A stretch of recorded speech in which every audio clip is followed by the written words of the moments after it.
To box and not get hit in the head. And getting knocked in the noggin makes a boxer vulnerable to chronic head injury. That's not a secret. What has been a mystery is why some boxers end up with traumatic brain injuries and others don't.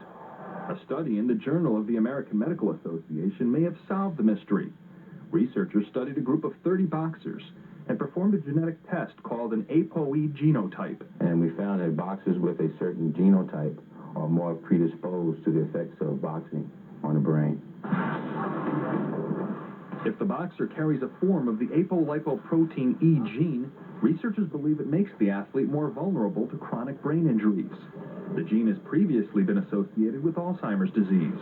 Some of the medications that are available for Alzheimer's disease we may be able to use in these individuals, but again, that's totally experimental. The most well-known boxer suffering from a brain injury is Muhammad Ali, who has Parkinson's disease. At the gym where he did some of his training, Gleason's in Brooklyn, New York, some boxers said they prefer not to even think about serious head injuries. I don't want to think negative thoughts when I'm boxing. I want to think positive things. If you think positive, negative things won't happen to you. But because negative things do happen, other boxers and boxing enthusiasts say this research is valuable. If it's a positive step in preventing further injuries, I'm all for it. Many medical experts have in the past called for a ban of boxing. And that troubles some who feel the sport is being singled out. It's so repetitive now. It's like the boy who cried wolf, or the doctor who cried wolf. It just goes on and on and on.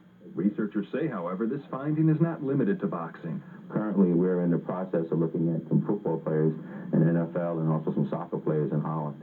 A boxer who lowers his gloves is more vulnerable. And now it appears the one who's unlucky in genetics is too.